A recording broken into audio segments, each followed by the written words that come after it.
Hello everyone, I hope everyone is doing great. So in this video, we're going to know about how we can initialize Node project, as well as we'll also understand the usage of Express framework. We'll also understand how we can connect our project with MongoDB database and try to insert some data.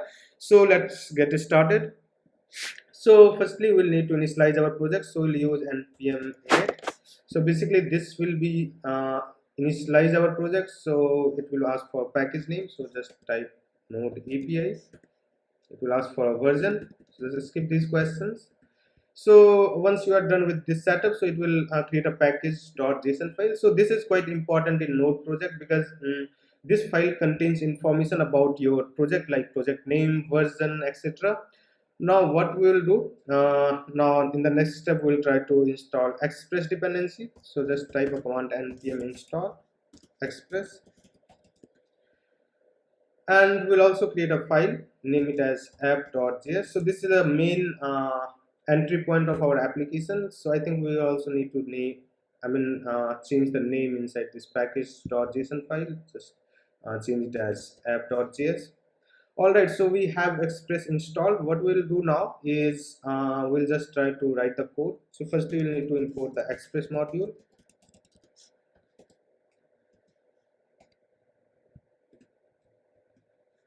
So inside this we'll import Express dependency. Now we'll need to create a Express object. So we'll name it as app and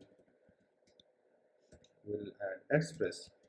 Alright, now what we'll need to do is we'll need to create a Node server, because Node server is quite mandatory Node app, because it will use to start your application. So what we'll do, we'll use app.listen, and this function is used to create a Node server. And inside this, what it requires is a port name. So we'll create another variable, name it as port, and we'll just type 3000, right? And we'll then pass this port to this listen function, and we'll add a callback. And inside this, once the server is connected, so we'll print a message console.log, and we'll print server is running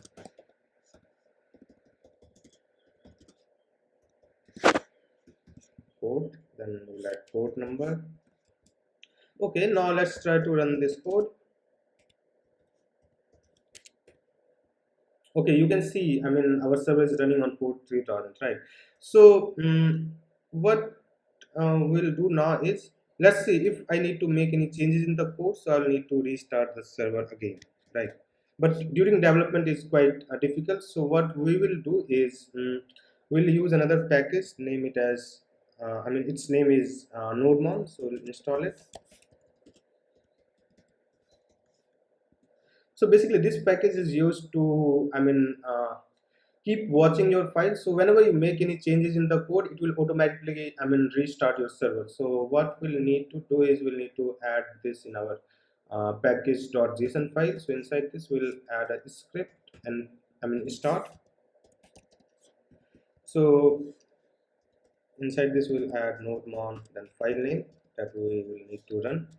So whenever we type a command npm start,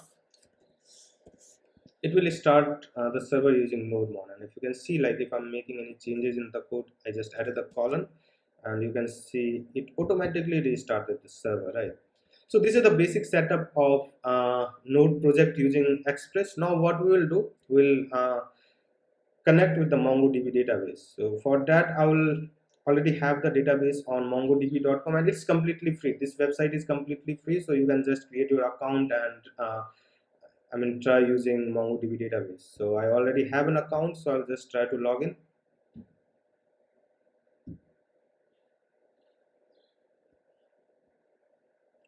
Okay, so I automatically get logged in. So here I will just get a connection string.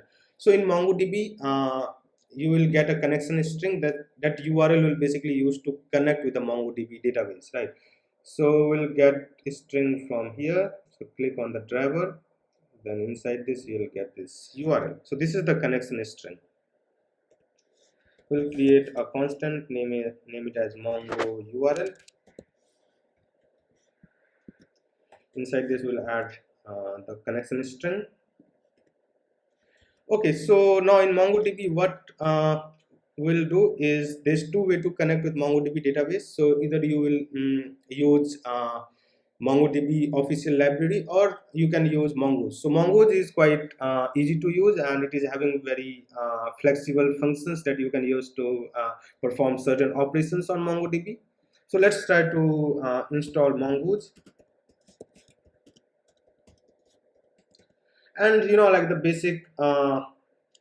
basic benefit of using Mongoose is you can define schema. So I will tell you like in later section how actually you can define a schema in Mongoose in the MongoDB database, right? So what we'll do is just try to install Mongoose. So the Mongoose library is installed. We'll just import it.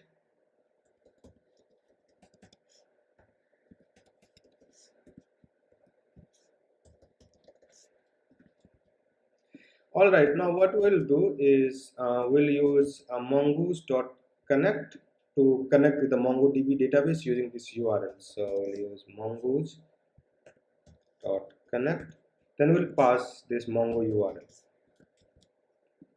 All right, then we'll add a promise then. So inside this we'll get a success callback. So if like if we'll be able to successfully connect with the MongoDB database, then it will just return the response in then function. Then we'll just type a command that it is connected successfully. DB is connected successfully.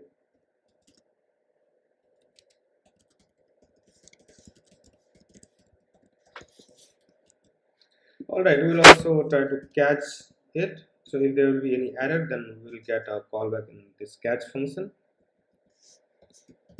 Inside this will directly console catch. We'll console the error. All right, so we have Mongoose connection setup in place. We'll just need to change the username and password inside this Mongo URL. Just go to MongoDB, and inside this you can navigate to database access, and here you can either add a new user, or if you already have a user, so you can use that particular user in this URL. So I already have the user, so I'll just add the username, then I will add a password. All right, now let's try to run the command npm start. So let's see if it is connected or not. So you can see DB is connected successfully. Now what we will do is we'll basically try to insert some data in MongoDB. So we'll actually try to perform some operation. So for that, firstly we'll need to define a schema. So we'll use constant, then we'll create a variable, name it as schema, and inside this we'll use mongoose dot schema, and here we will basically define the structure of the data that we'll be going to store in MongoDB. So just add a basic data structure like name, and it will be type string, and we'll also use another one, email. It will also type string. Then what we'll do, we'll just create a model.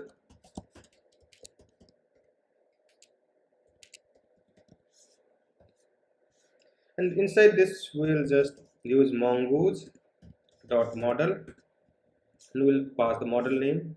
It will be data. Then we'll pass schema. So we have Mongo model in place. What we'll do now is we'll just use this model to perform certain operation like insert. Inside this we'll use we'll add the data. So add the name here, and we'll add email. Here will be email address. All right, now we'll add a promise. Then so there will be success response, then we'll get a callback in this then. Inside this just console. All right, we'll also use dot catch. So basically if we'll get any errors, so it will be logged.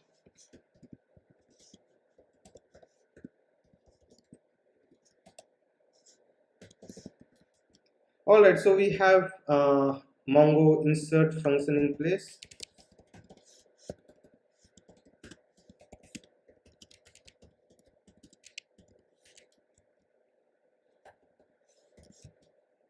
So let's try to run this code.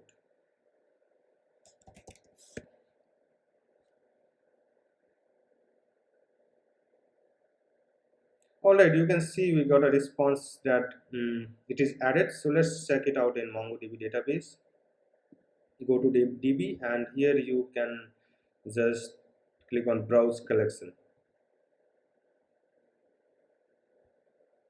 You go to test, then datas. You can see like it is having the data that we inserted from our project. So we can also get the data using MongoDB models.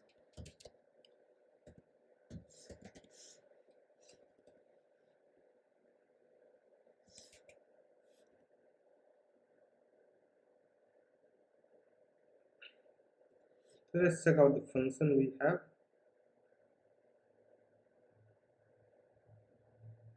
So you can see find by ID, right?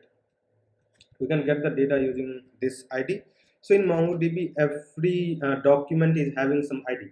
So in MongoDB, the data is stored in the form of document, and each document is having ID that we will use to retrieve the data, right? So what we'll do now is, so let's check what it is asking for. They're asking for the ID, right?